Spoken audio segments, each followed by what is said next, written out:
అందరికీ ప్లేస్లో మా డాడీ వాకింగ్ చెప్తున్నారు.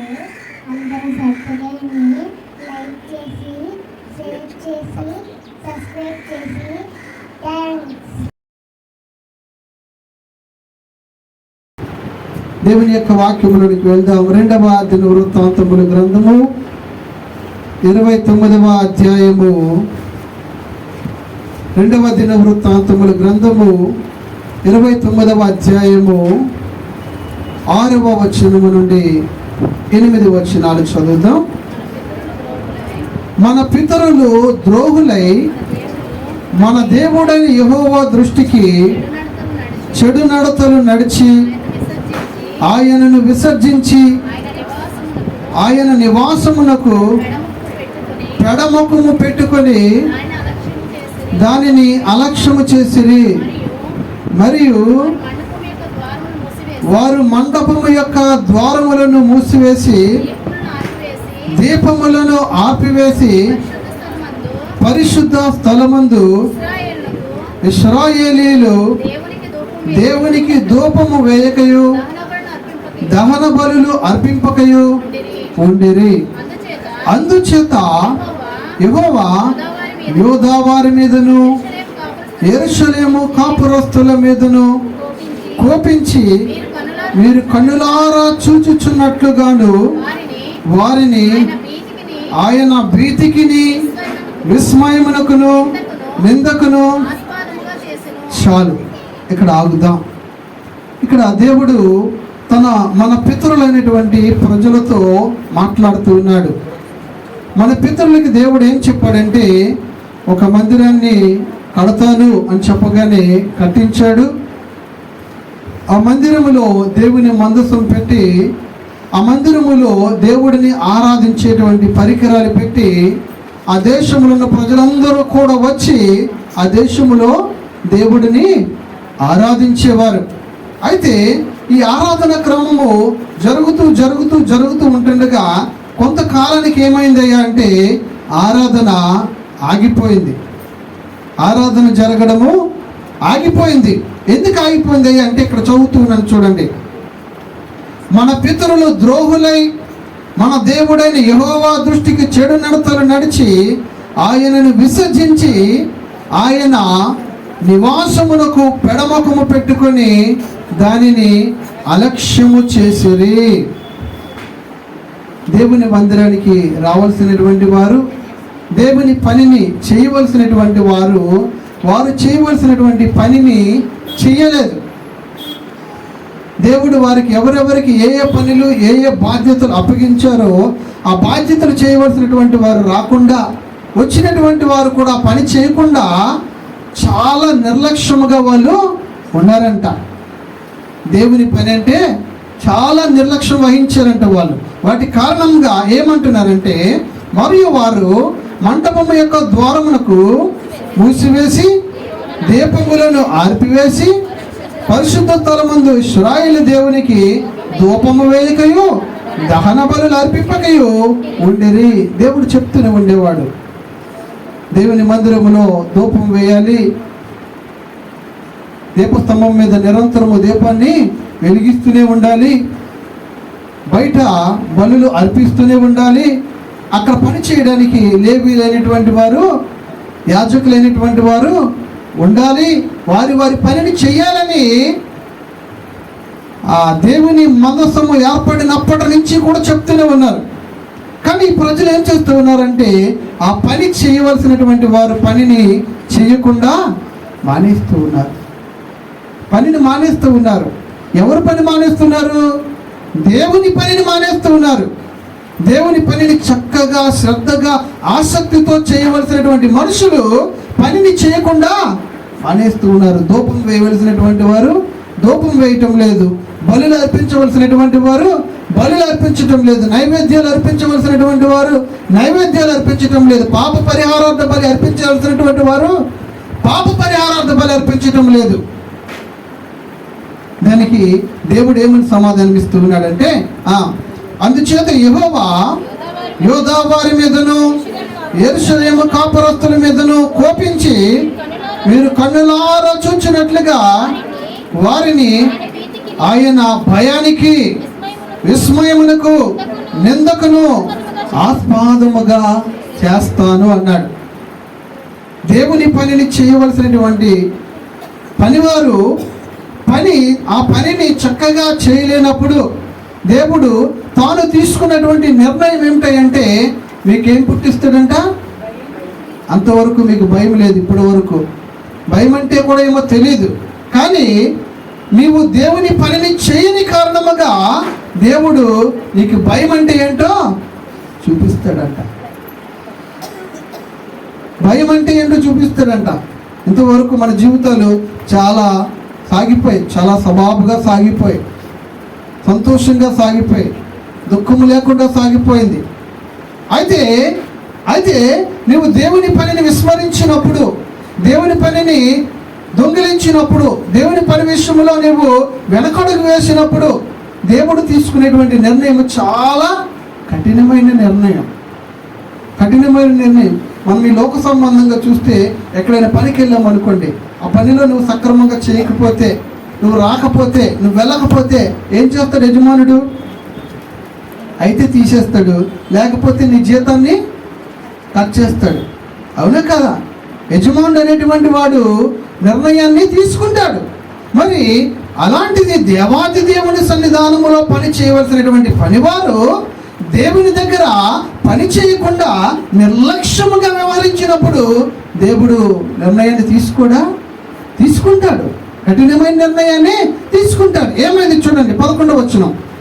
నా కుమారులారా, తనకు పరిచారకులై ఉండి ధూపము వేయుచుండుటకును, తన సన్నిధిని నిలుచుటకును, తనకు పరిచర్య చేయుటకును యెహోవా మిమ్మును ఏర్పరచుకున్నాడు కదా. దేవునికి స్తోత్రం. హల్లెలూయా. మనుషులైనటువంటి వారిలో కొంతమందిని దేవుడు తనకు పరిచారకులుగా దేవుడు ఏర్పరచుకున్నాడు. దేవుని పని చేయడానికి దేవుడే ఏర్పరచుకున్నాడు. ఈ రోజున ఒక దేవుని మందిరములో ఇప్పుడు ఇలాగ నిలబడి వాక్యము ఇలాగ సభావుగా జరుగుతూ ఉందంటే దీని వెనకాతల పరిచర్య చేసేటువంటి పరిచారకులు అనేటువంటి వారు ఉన్నారు. వారు పని చేస్తేనే ఈ పనిని ఇప్పుడు ఇలాగన కొనసాగించబడుతూ ఉంది. అయితే వారికి ఇచ్చినటువంటి ఆ బాధ్యతను వారు ఎలా నిర్వర్తించాలి? చక్కగా. దేవునికి స్తోత్రం. ఏమన్నాడంటే, నా కుమారులారా, తనకు పరిచారకులై ఉండి ధూపం వేయుచుండుటకును, తన సన్నిధిని నిలుచుటకును, తనకు పరిచర్య చేయుటకును యెహోవా మిమ్మును ఏర్పరచుకున్న గనుక మీరు అశ్రద్ధ చేయకూడదు. దేవునికి స్తోత్రం. హల్లెలూయా, హల్లెలూయా. 8 గంటలకి సండే స్కూల్ అంటే ఆ సండే స్కూల్కి నడిపించబడడానికి ముందుగా ఏమేం చేయాలో అవన్నీ చేయడానికి ఎన్ని గంటలు రావాలి?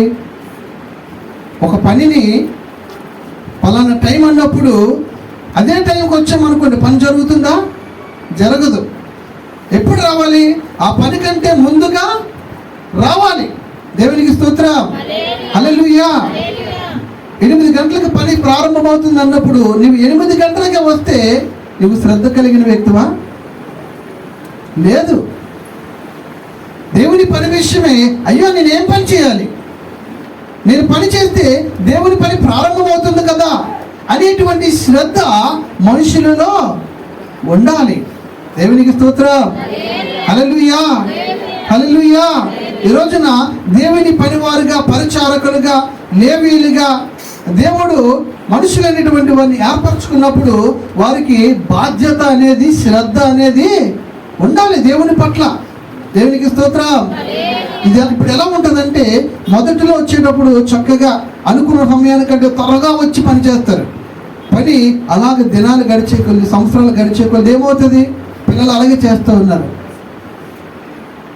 సండే స్కూల్కి రాకముందే వచ్చేసేవారు, అందరూ రాకముందే కార్పెట్లు వేసేవారు, చేసేవారు.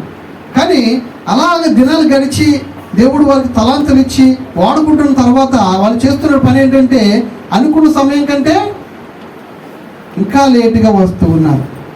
ఆ పనిని ఎవరు చేస్తున్నారు? వాళ్ళు చేయవలసినటువంటిది ఇంకొకరు చేస్తూ ఉన్నారు. దాన్ని బట్టి నీకు దేవుని పని మీద శ్రద్ధ ఉందా లేదా? శ్రద్ధ లేదు.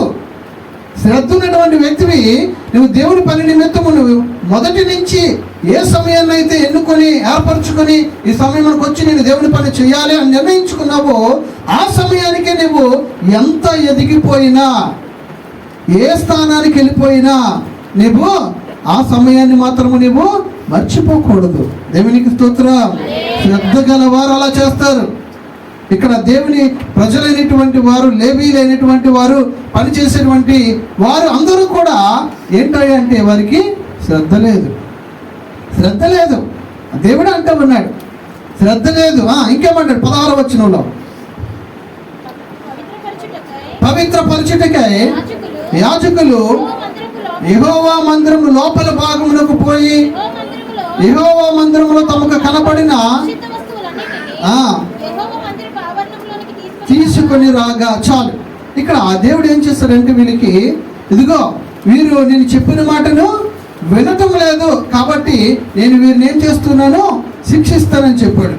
ఆ ప్రకారముగానే వారిని, వారి సంతతి వారిని అందరినీ కూడా చాలా శిక్ష చేత బాధ పెట్టాడు. దేవుని పనిని చెయ్యని కారణంగా నేను వారిని ఏర్పరచుకుంటే వారు శ్రద్ధ చూపకుండా ఉన్నారు కాబట్టి వారిని ఏం చేశాడు, దేవుడు శిక్షించాడంట. శిక్షించిన తర్వాత మనిషికి బుద్ధి వస్తుంది. ఎప్పుడైనా బుద్ధి ఎప్పుడు వస్తుంది? స్వభావగా సాగిపోతూ ఉన్నప్పుడు ఆ లేజినెస్ అనేది, ఆ సోమర్తనం అనేది, అశ్రద్ధ అనేది ఆటోమేటిక్గా మధ్యలో ఏర్పడుతుంది. ఏర్పడిన తర్వాత కూడా తిరిగి మరలా ఎప్పుడు మొదటి స్థానానికి వస్తారంటే, అయ్యో నేను తప్పు చేశానే, తప్పుకు తగినట్లుగా శిక్ష దేవుడు నన్ను శిక్షించాడే అని తెలిసిన తర్వాత మరలా ఎక్కడికి వెళ్తారు, మరలా ముందుకు వస్తారు. ఇక్కడ వీళ్ళు కూడా అదే చేశారు. దేవుడు వారిని అందరినీ శిక్షించాడంట. శిక్షించిన తర్వాత యాజకులైనటువంటి వారు, లేవీలైనటువంటి వారు, అక్కడ ఉన్నటువంటి పనివారందరూ, పరిశుద్ధ స్థలం, అతి పరిశుద్ధ స్థలము, బయట ఆవరణంలో పనిచేసే వారందరూ కూడా తిరిగి మరలా పనిని ప్రారంభించారంట. దేవునికి స్తోత్రం. హల్లెలూయా. దీన్ని బట్టి మనం ఏం చేయాలి? ఆయన కొట్టక ముందే మనం పని చేయడం మంచిది. ఆయన కొట్టి చెప్పకముందే మనం పని చేసుకోవడం మంచిది, దేవుని పనిని. దేవునికి స్తోత్రం. హల్లెలూయా. అయితే ఇక్కడ ఏమవుతుందంటే ఆ ప్రకారముగా దేవుని సేవకులైనటువంటి వారు, ఆ లేవీలైనటువంటి వారు, యాజకులైనటువంటి వారు పనిచేశారంట. ఎలా పనిచేశారంటే చూడండి 16వ వచనంలో, పవిత్రపరచుటకై యాజకులు యెహోవా మందిరము లోపల భాగమునకు పోయి యెహోవా మందిరములో తనకు కనబడిన నిషిద్ధ వస్తువులన్నిటినీ, చూడండి దేవుని మందిరములు ఏమున్నాయంట, నిషిద్ధమైన వస్తువులు ఉన్నాయి. ఎందుకని? దేవుడి పనిని సక్రమంగా రోజు జరుగుతూ ఉందనుకో, అప్పుడేమవుతుంది, అక్కడ ఆ ప్రదేశంలో అయ్యో ఈ ప్రదేశంలో ఎక్కడ ఇది ఉండకూడదే అని తీసి పారేస్తారు. ఇది చెత్త కదా, ఇది వేస్ట్ కదా, ఇది పారేయాలని పారేస్తారు. అదే ప్రతిరోజు జరగలేదనుకోండి, ఏమవుతుంది, అదే స్థలంలోని వేరొకటి పెడతారు, వేరొకటి పెడతారు, వేరొకటి పెడతారు. అదే జరిగింది ఇక్కడ. దేవుడు అతి పరిశుద్ధమైన స్థలంలో ఉండి తన ప్రజలైనటువంటి వారు మాట్లాడుతున్న ఆ ప్రదేశంలోనంట నిషిద్ధమైనటువంటి వస్తువులు ఉన్నాయంట. అయితే దేవుడు ఉండేటువంటి అతి పరిశుద్ధమైన స్థలంలో ఎవరు వెళ్ళేవారు? యాజకులు అనేటువంటి వారు, ప్రధాన యాజకులు అనేటువంటి వాడు వెళ్ళేవాడు. ఆయన ఏం చేశాడంటే అక్కడ ఉన్నటువంటి నిషిద్ధమైన వస్తువులు అనగా దేవుని మందిరములో ఉండకూడనటువంటి వస్తువులు తీసుకొని పరిశుద్ధ స్థలం నుంచి బయటికి తీసుకొని వచ్చాడంట. తీసుకొని వచ్చి ఏం చేశారు చూడండి, మందిరములో ఆవరణములకు తీసుకొని రాగా లేవీయులు వాటిని ఎత్తి కిద్రోను వాగులో, చూడండి ఇక్కడ పని చేసింది ఎంతమంది? 2 గ్రూపులు పనిచేశారు. ఒకరు ఎవరు చేశారు? పరిశుద్ధ స్థలంలో ఎవరైతే వెళ్ళగలరో ఆ వ్యక్తి అక్కడ నిషిద్ధమైనటువంటి వస్తువులను తీసుకొని ఎక్కడికి వచ్చారు? ఆవరణం వరకు వచ్చారు. ఈయన పని అయితే ఆవరణం వరకు ఈయన పని, యాజకుల పని. ఆవరణం తర్వాత బయట ఆవరణం ఎవరు చేయాలి? లేవీ లేనటువంటి వారు చేయాలి. అయితే ఈయన పని, ఈయన చేయవలసినటువంటి పనిని ఈయన చేసేసి బయటకు తీసుకురాగానే ఆ వస్తువులు ఎవరు తీసుకున్నారు? లేవీలు తీసుకున్నారు. తీసుకొని కిద్రోను వాగులో వాటిని పాడేశారు. దేవునికి స్తోత్రం. హల్లెలూయా. అలాగే దేవుని పనిగా దేవుని పనిని చేయాలి అని నిర్ణయించుకున్న వారు, దేవుని ఏర్పాటులో ఉన్నటువంటి వారు, నీకు అప్పగించినటువంటి పనిని నీవు ఖచ్చితంగా చేయాలి. దేవునికి స్తోత్రం. హల్లెలూయా, హల్లెలూయా, హల్లెలూయా. అయితే ఇక్కడ ఒక విషయాన్ని గమనించాలి. మనకు దేవుడు పాత నిబంధనలు అతి పరిశుద్ధమైన స్థలము, పరిశుద్ధ స్థలము, బయట ఆవరణం అని విభాగాలుగా విడగొట్టారు. కానీ ప్రభు అయిన యేసుక్రీస్తు వారు వచ్చిన తర్వాత వాటిని చించేశారు. ఆవరణంలో ఉన్నవారు అతి పరిశుద్ధ స్థలంలోనికి వెళ్ళకూడదు, పరిశుద్ధ స్థలంలో ఉన్నవారు కూడా అతి పరిశుద్ధ స్థలంలోనికి వెళ్ళకూడదు. అంత నియమ నిబంధనలు. ఇక్కడ చేసే పని అక్కడ చేయకూడదు, అక్కడ ఉన్నటువంటి వారు చేయాలి. కానీ ప్రభువైన యేసుక్రీస్తు వారు ఇప్పుడు మన నూతన నిబంధనలోకి వచ్చిన తర్వాత ఈ 3 పనులు కూడా ఎవరైనా చేయొచ్చు. దేవునికి స్తోత్రం. ఇది నా పని కాదు అనడానికి వీల్లేదు, ఎవరైనా చేయొచ్చు. దేవుడు దరిద్రులైనటువంటి వారిని తీసుకొచ్చి ఈ స్థానాల్లో నిల్చోబెడుతూ ఉన్నాడు. అప్పట్లో అలా కాదు. అప్పట్లో ఏమనంటే ప్రధాన యాజకుడు మాత్రమే ఆ యొక్క కరుణాపీఠం దగ్గర నిలబడాలి. దేవునికి స్తోత్రం. కాబట్టి దేవుని పని చేయాలి. పని చేయవలసినటువంటి వారందరూ కూడా చేయవలసినటువంటి పని ఏంటంటే శ్రద్ధగా ఆయన పనిని చేసుకుంటూ ముందుకు వెళ్ళిపోవాలి. దేవునికి స్తోత్రం. హల్లెలూయా, హల్లెలూయా. ఆదికాండం 39వ అధ్యాయము 39వ అధ్యాయము 2 నుంచి 4 వచనాలు. యెహోవా యోసేపునకు తోడయుండెను గనుక అతడు వర్ధిల్లుచు ఐగుప్తీని ఇంట ఉండెను. యెహోవా అతనికి తోడయుండెననియు అతని చేసినదంతయు అతని చేతిలో యెహోవా సఫలము చేసిననియు అతని యజమానుడు చూచినప్పుడు యోసేపు మీద అతనికి కటాక్షము కలిగెను గనుక పరిచర్య చేయువాడు ఆయను. చాలు. అసలు పరిచర్య అంటే అర్థం ఏంటంటే ఒక గొప్ప పనిలో మీ వంతు భాగం మీరు పని చేయడాన్ని పరిచర్య అంటారు. అందులో ఏ పనైనా సరే పరిచర్యే. ఇక్కడ మనం బాగా చదివినట్లయితే దేవుని సేవకులు కూడా పరిచర్య అని చెప్పబడింది. మరి విశ్వాసులైనటువంటి వారు, లేవీ లేనటువంటి వారు, వాటి కింద ఉన్నటువంటి వారు అందరూ కూడా పరిచర్య చేస్తూ ఉన్నారు. పరిచర్య అంటే దేవుని పనిలో ఒక భాగము. మరి ఆ పని చేస్తూ ఆ పరిచర్య ఇక్కడ యోసేపు దగ్గరికి వచ్చేసరికి ఏమైందంటే యోసేపునంట చెరసాల్లో వేయబడి పోతీఫర్ అనేటువంటి ఒక సైన్యాధిపతి దగ్గర ఉంచబడ్డాడు. ఉంచబడగానే ఆ ఇంటి దగ్గర పనివాడిగా ఉంచాడు. అయితే కొన్ని రోజులకి ఏమైందంటే యోసేపు వచ్చినప్పటి నుంచి కూడా ఇల్లంతా కూడా దీవెనకరముగా మార్చబడిపోయిందంట. అయితే ఆ విషయాన్ని ఎవరు చూస్తున్నారంటే ఈ పోతీఫర్ యజమానుడు అనేటువంటి వాడు చూస్తున్నాడంట. ఇంతవరకు మా జీవితంలో ఎంత ఆశీర్వాదం లేదు కదా, ఈ యోసేపు ఈ బానిస వచ్చిన తర్వాతే మేము చాలా బాగా దీవించబడ్డాము అని తెలుసుకున్నాడు. తెలుసుకొని ఏం చేశాడు అయ్యా అంటే చూడండి 4వ వచనంలో, యోసేపు మీద అతనికి కటాక్షం కలిగిన గనుక అతని యొద్ద పరిచర్య చేయువాడు ఆయను. ఇక్కడ యోసేపు అంట తన యజమానుడి దగ్గర పరిచర్య చేసేటువంటి పనిని ఇచ్చాడంట. అయితే పరిచర్య అంటే యజమానుడికి పరిచర్య చేస్తూ ఉన్నాడు. అలాగని యజమానుడు ఏదైనా తెమ్మంటే తేడం చేశాడా? ఏం చేశాడు యజమానుడు? తన ఇంటంతటి మీదే కూడా అధికారిగా పెట్టాడు. అమ్మ అర్థమవుతుందా? పరిచర్య, దేవునికి మనం పరిచర్య చేస్తున్నామంటే దేవునికి ఇవ్వడమా, దేవునితో కలుసుకోవడమా, దేవునితో మాట్లాడడమా కాదు. ఏం చేయాలి? దేవుని పని ఏదైతే ఉందో ఆ పనిని చేయడమే పరిచర్య. ఇక్కడ పోతీఫర్కి పరిచర్య చేసేవాడిగా యోసేపు ఉన్నాడంటే పోతీఫర్ దగ్గర ఏ పని చేయలే, పోతీఫర్కి ఏమి సహకరించలే. ఏం చేస్తున్నాడు? తన ఇంటి బాధ్యతలంతటినీ కూడా తీసుకొని యోసేపు పని చేస్తూ ఉన్నాడు. చూడండి ఆ కంటిన్యూ చేయమ్మా. మరి అతడు తన ఇంటి వారి మీద విచారణకర్తగా అతను నియమించి అతనికి కలిగినదంతయు అతని చేతికి అప్పగించెను. అంటే యోసేపు చేసేటువంటి పరిచర్య ఏమిటయ్యా అంటే ఈ యొక్క సైన్యాధిపతి అయినటువంటి ఆ ఇంటికి ఎంతమంది అయితే పనివారు ఉన్నారో, సైన్యాధిపతి అంటే మాటలు కాదు. ఒక దేశానికి సైన్యాధిపతి అంటే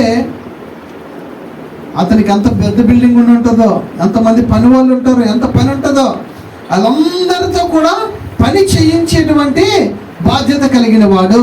దేవునికి స్తోత్రం. హల్లెలూయా, హల్లెలూయా. దేవుని దగ్గర పరిచర్య చేయడం అంటే దేవుడు కనబడమను, దేవుడు చెప్పమను, మూర్ఖపు మాటలు మాట్లాడకూడదు. దేవుని దగ్గర పరిచర్య చేయడం అంటే దేవుని పని ఏదైతే ఉందో ఆ పనిని నీవు చెయ్యడమే దేవునికి పరిచర్య చేయడం. దేవునికి స్తోత్రం.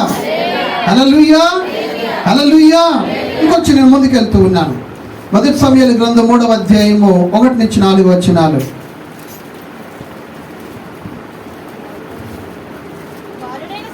బాలుడైన సమూయేలు దేవుని ఎదుట ఏలి ఎదుట యెహోవాకు పరిచర్య చేయుచుండును. ఆ దినములలో యెహోవా వాక్కు ప్రత్యక్షమగుట అరుదు. చాలు. ఇక్కడ సమూయేలు ఏం చేస్తూ ఉన్నాడంటే, ఏలి అనేటువంటి ఒక గొప్ప సేవకులు ఉన్నారు ఆ దేశంలో సేవకులు ఎవరైనా ఉన్నారంటే ఈయన ఒక్కడే, ఏలి ఒక్కడే. అయితే ఆ దేవుని సేవకుని దగ్గర ఈ సమూయేలు అనేటువంటి చిన్న బాలుడు పరిచర్య చేస్తూ ఉన్నాడు. ఎవరికి పరిచర్య చేస్తూ ఉన్నాడు? యెహోవాకు పరిచర్య చేస్తున్నాడు.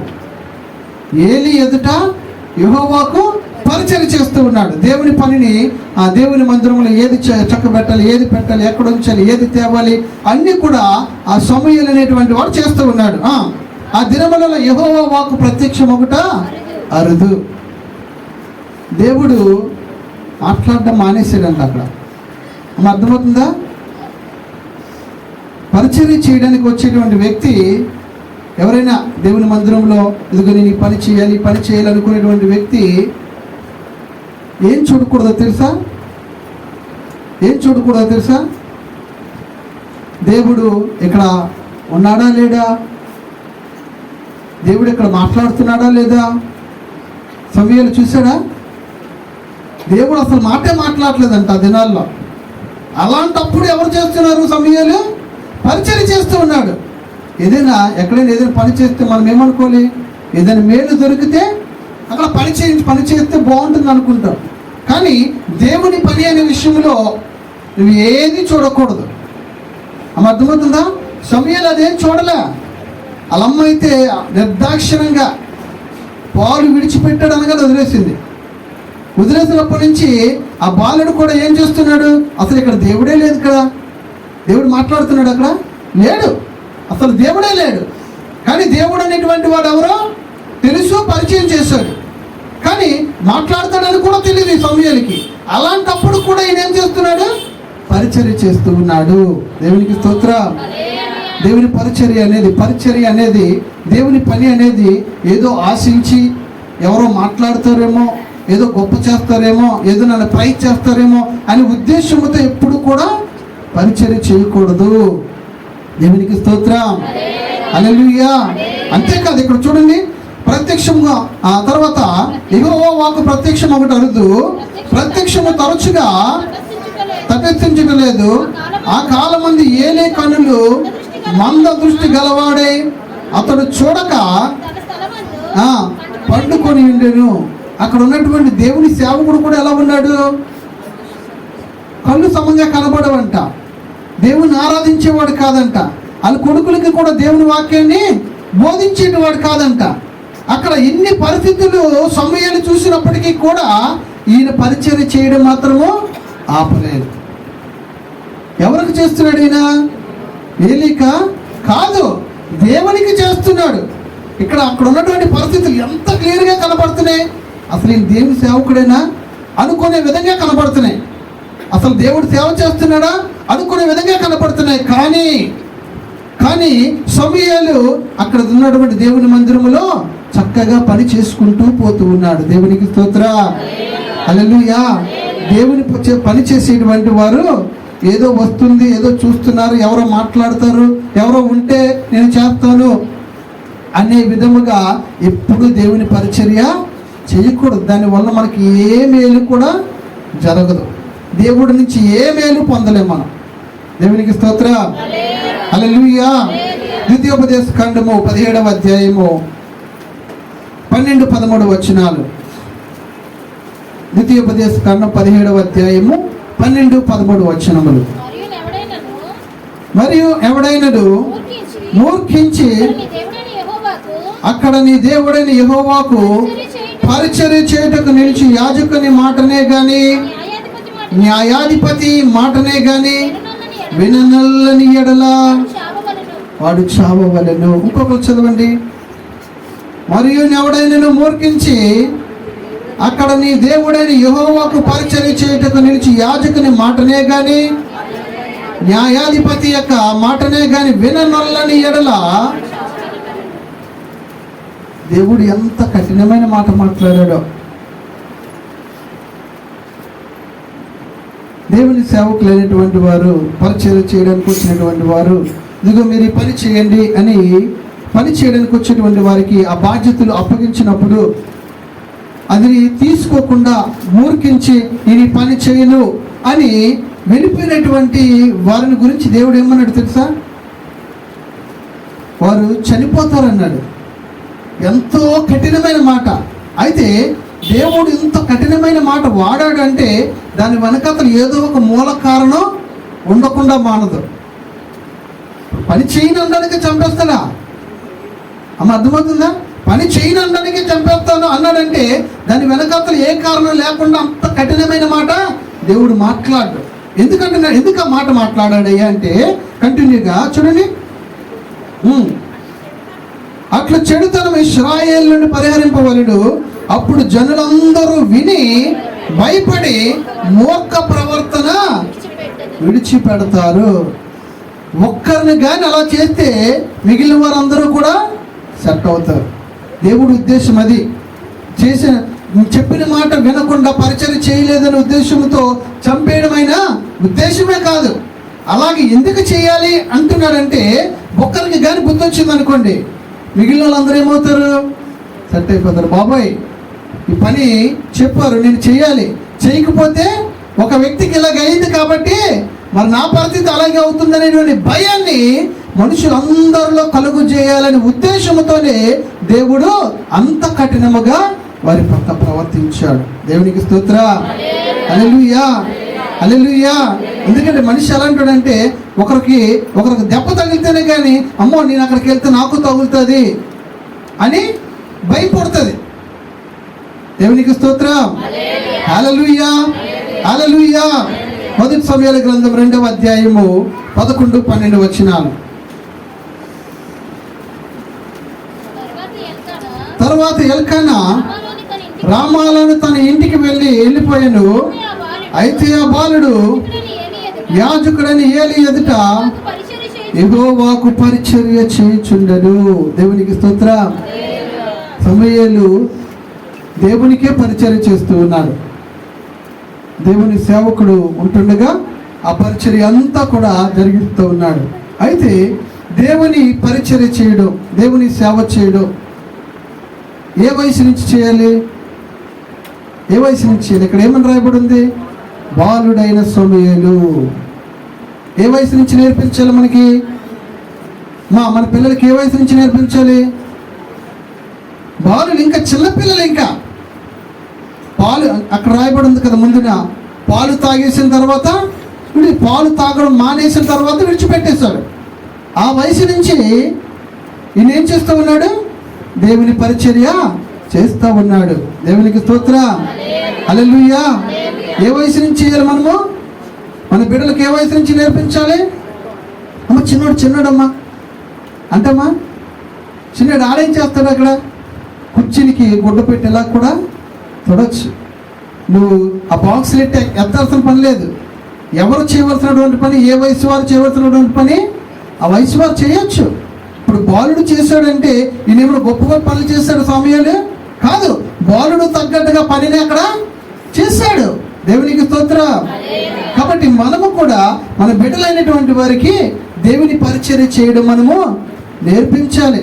అరే ముందు మీరు వెళ్ళండి రా, చర్చిని క్లీన్ చేయండి రా, కడగండి రా, శుభ్రపరచండి, ఇవి పెట్టండి, అవి పెట్టండి, ఇవి పెట్టండి అని తల్లిదండ్రులుగా ఉన్నటువంటి మనము మన బిడ్డలైనటువంటి వారిని ప్రోత్సహించాలి. దేవునికి స్తోత్రం. హల్లెలూయా. చిన్న వయసు అప్పటి నుంచే పరిచర్యని నేర్పించాలి. దేవునికి స్తోత్రం కలుగును గాక. హల్లెలూయా. అయితే ఇక్కడ ఒక విషయాన్ని గమనించాలి. ఏలి ఎదురు చేస్తున్నటువంటి సమూయేలు చాలా చిన్న బాలుడు. కానీ ఈ ఏలి చేసినటువంటి తప్పు ఏంటయ్యా అంటే తన కొడుకులకి పరిచర్యని నేర్పించలేదు, కొడుకులకి నేర్పించలేదు, సేవకుడు పిల్లలకి నేర్పించలేదు, విశ్వాసి పిల్లలకి నేర్పించటం లేదు, పెద్దల పిల్లలకి నేర్పించటం లేదు, గాయకుల పిల్లలకి నేర్పించటం లేదు, సండే స్కూల్ టీచర్లు కానీ వారి పిల్లలకి నేర్పించటం లేదు. వారు చేస్తూ ఉన్నారు కానీ వారి పిల్లలకు మాత్రము ఏలి పరిచయం చేస్తూ ఉన్నాడు దేవునికి, కానీ వారి పిల్లలకు మాత్రం వాటిని నేర్పించలేదు. నేర్పించిన కారణముగా చూడండి 12, ఏలి కుమారులు యెహోవాను ఎరగని వారై మిక్కిలి దుర్మార్గులైరి. దేవుణ్ణే తెలుసుకోలేని వారుగా ఉన్నారంటే కారణం ఏంటో తెలుసా? దేవుని పని ఇది అని చెప్తే వాళ్ళు చేస్తారు, చెప్పకపోతే చేయరు. దేవుడినే ఎరగని దుర్మార్గులుగా వాళ్ళు ఉన్నారు అంటే కారణం ఏంటంటే దేవుని పనిలో మనం ఉండాలి, మనం వాడబడాలి, ఈ పని చేయాలి, ఆ పని చేయాలని తండ్రి అయినటువంటి వాడు నేర్పించాలి. ఏలి వారి బిడ్డలకు నేర్పించాలి. ఏలి వారి బిడ్డలకు నేర్పించలేదు. నేర్పించిన కారణంగా దేవుడు అంటే తెలియదు అన్నారు. అంటే దేవుని పరిచయం చేస్తూ ఉంటే మనకేం తెలుస్తుంటుంది? అయ్యో దేవుడు ఎంత గొప్పవాడా, ఈ పని వల్ల దేవుడు మనల్ని ఎలాగ ఆశీర్వదిస్తాడా అని దేవుడు తెలుసుకుంటారు. ఆ పనినే ఏలి ఏం చేయలేదంటే బిడ్డలకు నేర్పించలేదు. దేవునికి స్తోత్రం. మరి మీ బిడ్డల్ని పని చేయమని ఎప్పుడైనా ప్రోత్సహించారా, పంపించారా? ఇప్పుడు పని చేస్తున్నారు, ఇప్పుడు చేయటం లేదా? అందరికంటే ముందు వస్తున్నారా? లేకపోతే కొంత పని వారు చేసిన తర్వాత నేను వస్తాను అంటున్నారా? లేకపోతే పని అంతా అయిన తర్వాత కూర్చొని ప్రార్థన చేసుకుని ఆరాధనలో ఉండిపోదాం అనుకుంటున్నారా? ఏ కేటగిరీలో ఉన్నారు మీ బిడ్డలు? మీరు ఏ కేటగిరీలో ఉన్నారు? మీ హృదయాన్ని పరిశీలించుకోండి ఒకసారి. మీ బిడ్డలకు అది నేర్పిస్తున్నారా? పని చేస్తున్నారా? చేయకపోతే తిండి పెట్టడం మానేయండి, తిండి పెట్టడం మానేయండి. దేవునికి స్తోత్రం. హల్లెలూయా. నీవు ఇదే చేయకపోతే నీ బిడ్డలు ఏమవుతారో తెలుసా? పెద్దయిన తర్వాత దేవుణ్ణి ఎరగని వారుగా ఉంటారు. మొదటిది ఆలే అనేది రాకపోతే నువ్వు అమ్మ ఆవు అని ఎలా చెప్పగలవు? దేవుని పరిచయం చేయడమే నీకు రాకపోతే దేవుడు ఎలాంటి వాడు అని ఎలా చెప్పగలరు? చెప్పలేవు. కాబట్టి నీవు నీ బిడ్డలను మందలిస్తావో, గద్దిస్తావో, హెచ్చరిస్తావో, కొడతావో, ఏం చేస్తావో, కానీ దేవుని పనిలో మాత్రము ఉండాలి. దేవునికి స్తోత్రం. హల్లెలూయా, హల్లెలూయా.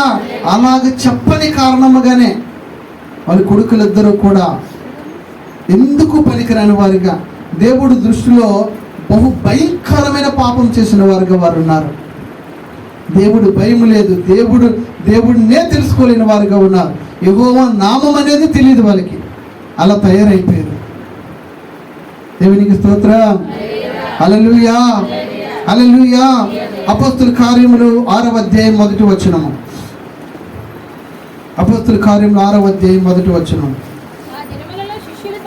ఆ దినములలో శిష్యుల సంఖ్య విస్తరించుచున్నప్పుడు అనుదిన పరిచర్యలో తనలోని విధవరాండ్రులు చిన్న చూపు చూస్తున్నారు. చాలు, రెండు చేతుల పైకి దేవుని స్తోత్రం చెప్దామా? హల్లెలూయా, హల్లెలూయా. ఇక్కడ ప్రభు యేసుక్రీస్తు వారు మరణించి పునరుద్ధానుడై వెళ్ళిపోయిన తర్వాత దేవుడు తన సేవకులైనటువంటి వారిని ఏర్పరచుకుని 12 మందిని ఏర్పరచుకుని దేవుని పరిచర్య సాగిస్తూ ఉన్నారు.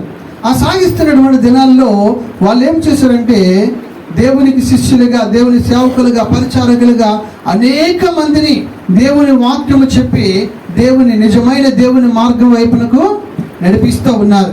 ఆ నడిపిస్తున్నటువంటి దినాలలో ఆయా సంఘాలలో, ఆ యొక్క పరిచర్యల్లో ఏం జరిగిందయ్యా అంటే సంఘాల్లో వివిధ రకాలైనటువంటి మనుషులు ఉంటారు. తెలివైన వారు ఉంటారు, తెలివి లేని వారు ఉంటారు, అందంగా ఉన్నవారు ఉంటారు, అందం లేని వారు ఉంటారు, జ్ఞానవంతులు ఉంటారు, జ్ఞానం లేని వారు ఉంటారు, చదువుకున్న వారు ఉంటారు, చదువు లేని వారు ఉంటారు, బిడ్డలు కలిగిన వారు ఉంటారు, బిడ్డలు లేని వారు ఉంటారు, భర్త కలిగిన వారు ఉంటారు, భర్త లేని వారు ఉంటారు. కానీ వారికి ఉన్నటువంటి ఆ బలహీనత చూసి వారిని ఎక్కిరించేవారుగా ఎప్పుడు ఉండకూడదు. భర్త చనిపోయాడు, వారిని చూసి మనుషులకి చిన్న చూపు చూడాలా? పెళ్ళి అవ్వలేదు, చిన్న చూపు చూడాలా? వివాహం కాలేదు, చిన్న చూపు చూడాలా? పిల్లలు పుట్టలేదు అని చిన్న చూపు చూడాలా? సంఘంలో అక్కడ అదే జరిగేదంట. దేవుని పరిచయం చేసేవారు చాలా మంది వచ్చేవారంట. ఆ పరిచయం చేసేవారు ఎవరు కూడా ఉన్నారు? విధవరాండ్రు కూడా ఉండేవారంట. వారు పరిచయం చేస్తూ ఉన్నారంట. పరిచయం చేసినప్పుడు అక్కడ ఉన్నటువంటి కొంతమంది, అందరూ కాదు, కొంతమంది ఏం చేశారు? చిన్న చూపు చూసేవారంట. చూడండి, నేను చదువుతూ ఉన్నాను. ఆ దినములలో శిష్యుల సంఖ్య విస్తరించినప్పుడు అనుదిన పరిచర్యలో తమలోని విధవరాండ్రులు చిన్న చూపు చూచిరని హెబ్రీల మీద గ్రీకు భాష మాట్లాడు యూదులు సనుగుకొనిరి. ఇక్కడ 2 కేటగిరీ వాళ్ళు ఉన్నారు. హెబ్రీల మీద గ్రీకు భాష మాట్లాడే యూదులు అని చెప్పబడుతుంది. ఈ హెబ్రీలు ఎవరు? గ్రీకు భాష మాట్లాడే యూదులు ఎవరు? హెబ్రీలు ఎవరు? ఈ గ్రీకు భాష మాట్లాడే యూదులు ఎవరు?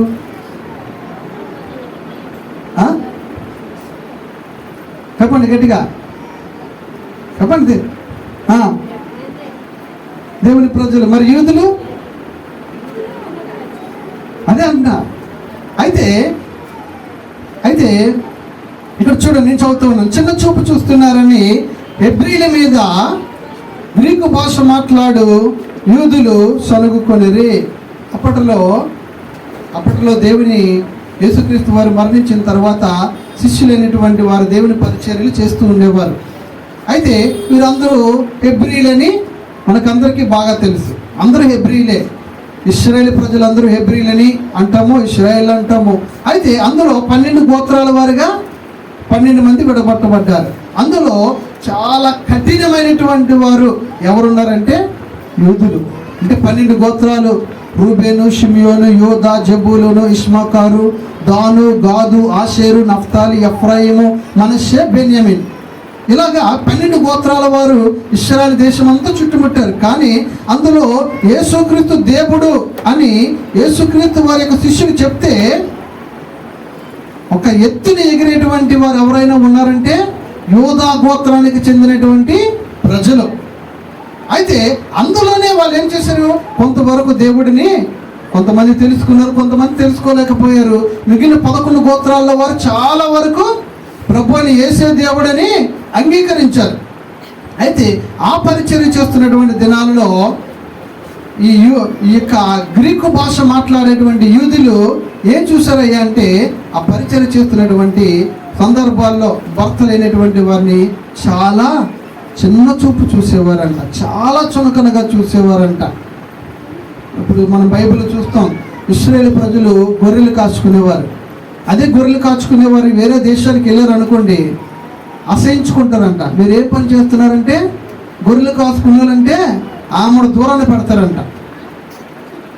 అలాగా సంఘములో కూడా దేవుని పరిచర్య చేసేటువంటి వారు పరిచర్య చేస్తున్నారు వారి సహృదయంతో. కానీ ఇక్కడ ఉన్నటువంటి మిగిలిన వారు ఏం చేస్తున్నారు? హేళన చేస్తూ ఉన్నారు. అలా చేయొచ్చా? దేవుని పరిచర్య చేస్తున్నటువంటి వారు, దేవుని పని చేస్తున్నటువంటి వారు ఒకరు చేస్తున్నటువంటి వారిని వారి బలహీనతలో వారి వీక్నెస్ చూపించి ఇలా అలా అని ఎప్పుడు కూడా అనకూడదు. చూడండి, ఆ గ్రీకు భాష మాట్లాడే వారి గురించి చిన్న రిఫరెన్స్ చూపిస్తాను. అపోస్తుల కార్యం 9వ అధ్యాయము 29-30 వచనాలు. ప్రభు నామమును బట్టి ధైర్యముగా బోధించుచు గ్రీకు భాషను మాట్లాడు యూదులతో మాట్లాడుచు తర్కించుచు ఉండెను. చూసారా? యూదులైనటువంటి వారంట ఎక్కువ మెయిన్ 12 గోత్రాల్లో ఇప్పటికీ కూడా ఇశ్రాయేల్ ఏమంటారు? మీరు టీవీలో చూస్తారు లేదో, యూదులు అంటారు. దేశం ఇశ్రాయేల్ అంటారు, కానీ యూదులు అంటారు. మిగిలిన గోత్రాల వారందరూ కూడా ప్రపంచ దేశాల్లో వారు చల్లాచెదరైపోయారు. ప్రస్తుతం యోధా గోత్రం మాత్రమే ఉంది. యేసు దేవుడని వారు అస్సలు విశ్వసించారు. ఇప్పుడు మనము అమెరికాలోని, ఆఫ్రికాలోని, ఆస్ట్రేలియాలోని చూస్తే క్రైస్తవ దేశం అదంతా కూడా దేశాలు. వాళ్ళందరూ ఎవరు? యూదులే. అక్కడ ఉన్నటువంటి ఎక్కువ పాపులేషన్ అంతా కూడా ఇశ్రాయేలు ప్రజలే, యూదులు కాదు, ఇశ్రాయేలు ప్రజలే. 11 గోత్రాల వారు అక్కడ నివసిస్తూ ఉన్నారు. యూదా గోత్రం మాత్రం ఇప్పుడు ఇశ్రాయేలు దేశంలో ఉంది. అప్పటి నుంచి, అనగా ఇప్పుడు మనం చదువుకున్నటువంటి అపోస్తలుల నుంచి ఇప్పటికీ కూడా వారు యేసుని అంగీకరించటం లేదు. దేవునికి స్తోత్రం. హల్లెలూయా. ఇక్కడ అంటున్నారు కదా, చూడండి, ప్రభు నామమును బట్టి ధైర్యముగా బోధిస్తున్నారు. ఎవరు? అపోస్తలులైన పౌలు గారు బోధిస్తూ ఉన్నప్పుడంట యూదులైనటువంటి వారు, ఈ పౌలు కూడా ఎక్కడి నుంచి వచ్చాడు? ఇశ్రాయేలీల నుంచే వచ్చినటువంటి ఒక వ్యక్తి. 12 గోత్రాల్లో ఒక గోత్రం నుంచి వచ్చిన వ్యక్తి. యూదులు అనేటువంటి వారు కూడా ఆ గోత్రం నుంచి వచ్చిన వారే. అదే ఇశ్రాయేల్ నుంచి వచ్చిన వ్యక్తి చెబుతూ ఉంటే ఒక గోత్రము వారు అనేటువంటి వారు యూదులు వారు వినటం లేదు.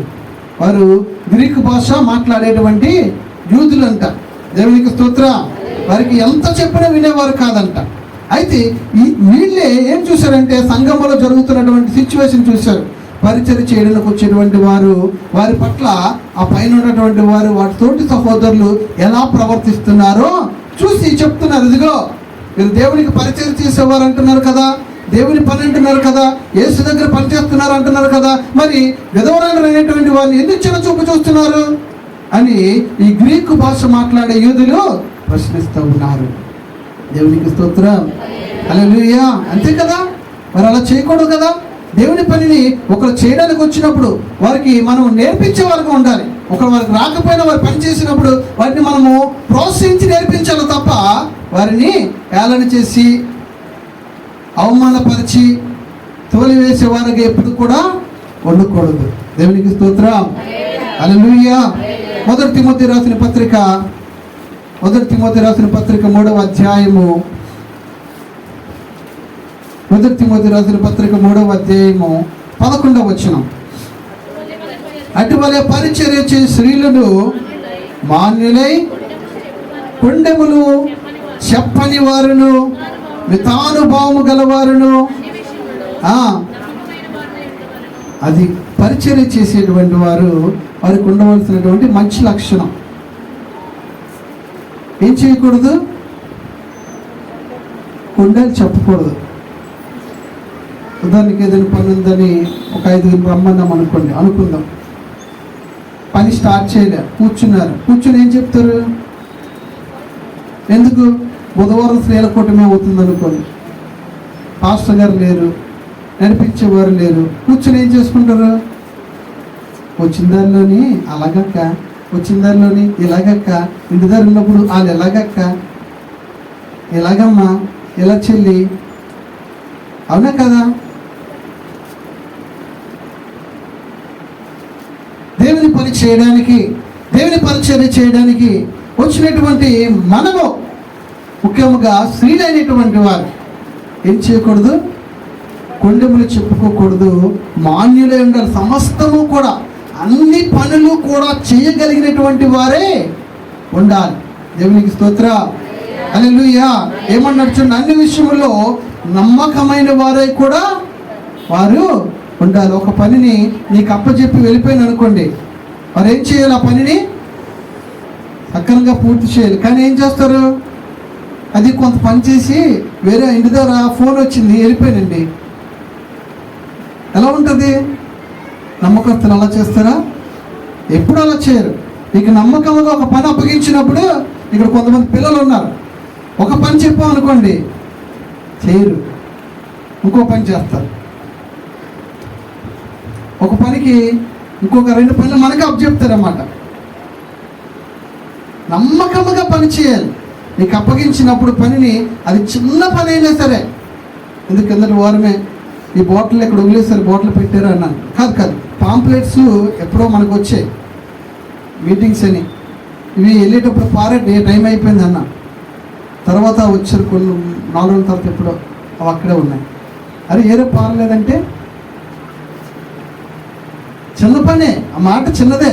వెళ్ళేటప్పుడు కొన్ని ఈ బలిపొట్టలను బరువు మోసుకుని వెళ్ళి పారేయండి అని చెప్పమా? కాదు కదా, ఇంత పేపర్ కట్ట పరే అని చెప్పంతే. అంటే దేవుని పని అనేసరికి నిర్లక్ష్యము, అశ్రద్ధ, చాలా సులువు అది. అంటే చిన్న మాటే కదా అని మనుషులు అనుకుంటారు, కానీ చాలా అది దేవుని పని అంటే అది చిన్న పని అనేది చాలా విలువైనది. అది దేవునికి స్తోత్రం. హల్లెలూయా, హల్లెలూయా. ఇంకేమన్నాడంటే 11వ వచనం, పరిచారకులై ఉండి ఆ పనిని బాగుగా నెరవేర్చిన వారు మంచి పనిని సంపాదించుకొని క్రీస్తు యేసునందు విశ్వాసమందు బహుధైర్యము గలవారగుదురు. దేవునికి స్తోత్రం. హల్లెలూయా, హల్లెలూయా. దేవుని పనిని బాగా చేస్తే, ఇప్పుడు చెప్పిన చిన్న ఎగ్జాంపుల్, చిన్నదే అది నీకు పాకపోకపోయినా నీకు ఈ బడ్డీ గడికి చెప్పినా తీసుకెళ్ళి పారేస్తాడు వెళ్ళేటప్పుడు, అవునా కదా? ఇంత పేపర్ కట్ తీసుకెళ్ళి పడేలేరా? పడేస్తారు. కానీ ఆ చిన్న పనినే ఇక్కడ దేవుడు ఎంత చక్కగా నడుచుండి, పరిచారకులై ఉండి ఆ పనిని బాగుగా నేర్పిన వారు, నెరవేర్చిన వారు మంచి పదవిని సంపాదించుకొని క్రీస్తు యేసునందు విశ్వాసమందు బహుధైర్యము గలవారుగా ఉంటారు. దేవునికి స్తోత్రం. చూసారా, మనం పనిలో ఆ చిన్న పనిని కూడా నమ్మకముగా చేస్తే దేవుడు ఏం చేస్తాడంట? పెద్ద పనిలో గొప్ప స్థానంలో ఉంచి మనల్ని ధైర్యముగా ఎలాంటి వారి దగ్గరైనా సరే నిలబడేటువంటి వారిగా దేవుడు మనల్ని స్థిరపరుస్తాడంట. దేవునికి స్తోత్రం. హల్లెలూయా. దేవుని పని అంటే అది. దేవుని పనులు అంత శ్రేష్టకరమైనటువంటి దీవెనలు, శ్రేష్టకరమైనటువంటి ఆశీర్వాదాలు ఉన్నాయి. అది మనము ఇది ఒక చిన్న మాట కదా, ఈరోజు కాకపోతే రేపు చేయొచ్చులే, కొన్ని మర్చిపోయంలే అనుకోవడానికి వీల్లేదు. అది చేస్తే దేవుడు మనల్ని ఏం చేస్తున్నాడు? ఉన్నత స్థానములో, ఆ స్థానంలో కూడా నువ్వు ఎవరికి భయపడాల్సినటువంటి స్థితి కాదు, ధైర్యముతో దేవుడు నింపి నిన్ను ఆ పనిలో నిన్ను వాడుకుంటాడంట. దేవునికి స్తోత్రం. హల్లెలూయా, హల్లెలూయా. లూకాసు వార్త 22వ అధ్యాయము, లూకాసు వార్త 22వ అధ్యాయము ఇంకొక మాట చూపించి ముగించేస్తాను నేను. 22వ అధ్యాయము 24వ వచనం చదువుదాం. తమను ఎవడో గొప్పవాడుగా ఎంచబడునో అను వివాదము వారిలో పుట్టెను. చాలు. ప్రభువైన యేసుక్రీస్తు వారి దగ్గర 12 మంది శిష్యులు ఉన్నారు.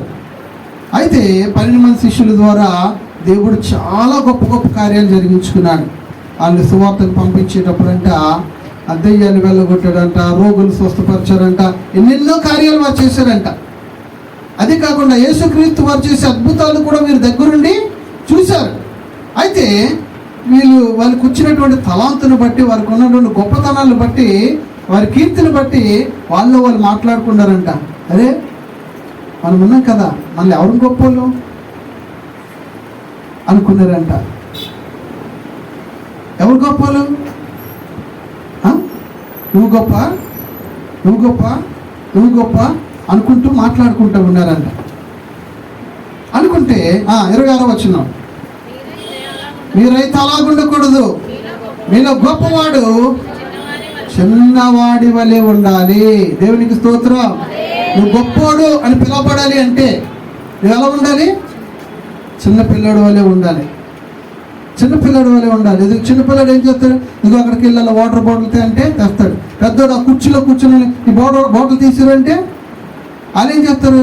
వాళ్ళు ఇంకొకరికి అప్ చెప్పి ఆ బాటిల్ ఇచ్చారు వాళ్ళకి, అవునే కదా?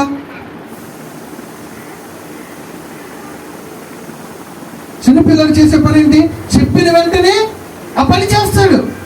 నువ్వు గొప్ప వ్యక్తివి అని చూడడానికి ఒంటి నిండా బంగారం, నువ్వు కారులో వచ్చి, నీకున్నటువంటి ఉద్యోగ హోదాని చూసి, నువ్వు వేసుకున్న మంచి బట్టలు చూసి నువ్వు గొప్ప వ్యక్తివి అని ఎక్కడా కూడా దేవుడు చెప్పడు, ఎప్పుడూ కూడా చెప్పడు. నీకున్నటువంటి హోదాని, అర్హతని చూసి చెప్పారంటే అది మానవ జ్ఞానముతో చెప్తున్నారు తప్ప దైవ సంబంధమైనది ఎప్పుడు కూడా కానే కాదు. నువ్వు గొప్ప వ్యక్తిగా ఎప్పుడు ఉండాలన్నా సరే నువ్వు చిన్నవాని వలె మొగమాటము లేకుండా దేవుని పనిని చేసేవారిగా ఉండాలి. దేవునికి స్తోత్రం. హల్లెలూయా, హల్లెలూయా. నేను విజయవాడలో ట్రైనింగ్ అవుతున్నప్పుడు, బైబిల్ ట్రైనింగ్ అవుతున్నప్పుడు అక్కడికి ఎలాంటి వారు వచ్చేవారు తెలుసా? జాయింట్ కలెక్టర్లు, ఎంఆర్ఓ, కానిస్టేబుల్, సిఐలు, పెద్ద పెద్ద వాళ్ళు వచ్చేవారు. ఎక్కడ కూర్చునేవారు తెలుసా? కింద కూర్చునేవారు. బాగా ముసలి వాళ్ళు అనేటువంటి వారు కుర్చీలో కూర్చుని దేవుని వాక్యాన్ని వినేవారు. ఎందుకంత అణిగి మణిగి విధేయత చూపించడం? వాళ్ళకు ఉన్నటువంటి హోదాను బట్టి ఆ పాస్టర్ గారు మీరు కుర్చీలో కూర్చోని చెప్పొచ్చు కదా. కాదు కాదు. దేవునికి స్తోత్రం, హల్లెలూయా.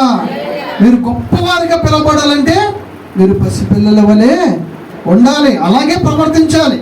అప్పుడే మీరు గొప్పవాళ్ళు. దేవునికి స్తోత్రం, హల్లెలూయా. ఇంకా ఏమన్నాడంటే కంటిన్యూ చేయమా, అధిపతి పరిచారకుని వలె ఉండాలి. అధిపతి పరిచారకుని వలె ఉండాలి అంటే అర్థం ఏంటంటే దాని కింద రాయబడి ఉంది, అధిపతి పరిచారకుడు గల ఉండాలంటే దానికి అర్థం ఏంటంటే గొప్పవాడెవడు? భోజన పంక్తిని కూర్చుండేవాడా, పరిచయం చేయవాడా? భోజనాలు పెడుతున్నాం, మనం భోజనాలు పెట్టాం. మనం మా కుమారుడికి పెళ్లి చేశాను, భోజనాలు పెడుతున్నాను, అందరికి పిలిచాను. భోజనాలు పెడుతూ ఉన్నప్పుడు అందరూ వచ్చారు. వచ్చి భోజనాలు తింటున్న వారు ఉన్నారు, అక్కడ ఆ భోజనం తినేసిన తర్వాత ఆకులు ఎత్తేవారు కూడా ఉన్నారు. అందులో ఎవరు గొప్ప వాళ్ళు? మనం ఏం చూస్తామంటే కారు మీద వచ్చారా, ఫ్లైట్ మీద వచ్చారా, ఇంకా పెద్ద పెద్ద ఉద్యోగాల్లో ఉన్నటువంటి వారు వచ్చారా? వారిని చూసి గొప్ప వారిగా మనము ఆలోచించుకొని వారికి విపరీతమైన గౌరవం ఇస్తాం. దేవుడు ఏమన్నాడు తెలుసా? చూడండి, గొప్పవాడు ఎవడు? భోజన పంక్తిని కూర్చున్నవాడా, పరిచర్య చేయవాడా? పంక్తిని కూర్చున్నవాడే కదా. అయినను నేను మీ మధ్య పరిచర్య చేయువాని వలె ఉన్నాను. మరి భోజనం చేసేవాడు గొప్పడు, పరిచర్య చేసేవాడు గొప్పడా? ఇక్కడ పరిచర్య చేసేవాడు గొప్పడు. భోజనం చేస్తున్నటువంటి ఆ భోజనం ఆకులు తీసి ఒక దగ్గర పెడుతున్నటువంటి వాడు గొప్పడు. నువ్వు అనుకుంటావు చిచిచ్చి ఎంగిలాకులు, చిచిచ్చి ఎంగిలి చేస్తారు, అది నేను తీయను. కాదు, నువ్వు వాటిని ఏమీ కాదనుకోకుండా నీ స్థాయిని, అంటే నీ అంత నువ్వు ఉన్నటువంటి గొప్ప స్థానములో తగ్గించుకొని ఆ పరిచర్యని నువ్వు చేయడమే గొప్పవాడు అంట. నువ్వు దేవునికి స్తోత్రం, హల్లెలూయా. అదే గొప్పవాడు. కానీ ఇప్పుడు మనము చాలామంది అలాంటి స్థానాన్ని ఊహించుకోలేరు. నేనెందుకు తీయాలి, పనులు ఉన్నారు కదా, నేనెందుకు చేయాలి, ఇంకొకరు ఉన్నారు కదా అనుకుంటాం మనం. కానీ దేవుడు ఏమన్నాడు? భోజన పంక్తిలో కూర్చున్నాడే గొప్పవాడు, కానీ వారికంటే గొప్పలు పరిచర్య చేసేవారు. దేవునికి స్తోత్రం, హల్లెలూయా. చూసారా, పరిచర్య చేసేవారు అంటే దేవుడి దృష్టిలో ఎంత గొప్పలో మనం అది నేర్చుకోవాలి, ఆ పద్ధతి నేర్చుకోవాలి. ఇంకొక మాట, ఈ మాట చూపించి ముగించేస్తాను. ఇర్మియా గ్రంథము 33వ అధ్యాయము 22వ వచనము. ఇర్మియా గ్రంథం 33వ అధ్యాయం 22వ వచనం. ఆకాశ నక్షత్రములు లెక్కింప సత్యము కానట్టుగాను సముద్ర ఇసుక రేణువులను లెక్కించుట అసాధ్యమైనట్టుగాను నా సేవకుడైన దావీదు సంతానముడు నాకు పరిచర్య చేయు లేవీయులను లెక్కింపలేనంతగా నేను చాలు. దేవుడు అంటున్నాడు అక్కడ. యాక్చువల్గా ఈ మాట అబ్రాహాముతో చెప్పాడు దేవుడు, నేను ఆకాశ నక్షత్రాల వలె ఇసుక రేణువుల వలె నేను నిన్ను చేస్తానన్నాడు. అదే మాటను తీసుకొచ్చి మరలా దావీదుని గురించి చెప్తూ ఉన్నాడు. ఏమంటున్నాడంటే, ఇదిగో నేను ఆకాశ నక్షత్రాల వలె ఇసుక రేణువుల వలె నేను చేస్తాను అని ఆయనతో పోల్చుకుంటూ, దావీదుతో పోల్చుకుంటూ ఎవరిని చెప్తున్నాడంటే పరిచర్య చేసేటువంటి వారిని చెప్తున్నాడు. పరిచర్య చేసేటువంటి లేవీయులైనటువంటి వారిని గురించి చెప్తూ ఉన్నాడు. అంటే దేవుడు దృష్టిలో దావీదు పట్ల ఉంచినటువంటి ఉద్దేశం ఎంత గొప్పగా ఉందో, పరిచర్య చేసేటువంటి వారి పట్ల కూడా దేవుడి ఉద్దేశము అంత గొప్పగా ఉంది. చూడండి ఏమంటున్నాడంటే, ఇదిగో నా సేవకుడైన దావీదు సంతానమును నాకు పరిచర్య చేయు లేవీయులను లెక్కింపలేనంత నేను విస్తరింపజేసేదను. దేవునికి స్తోత్రం. హల్లెలూయా, హల్లెలూయా. ఆ యొక్క సంతానము కొద్దిగా ఉన్నటువంటి సంతానాన్ని అత్యధికమైనటువంటి సంతానముగా దేవుడు చేస్తూ ఉన్నాడంటే ఎవరిని? దేవుని పని, దేవుని పరిచర్య అనేటువంటి విషయంలో శ్రద్ధ కలిగి చేస్తున్నటువంటి ప్రతి వ్యక్తిని కూడా దేవుడు విస్తరించి ఆశీర్వదిస్తూ ఉన్నాడు. దేవునికి స్తోత్రం.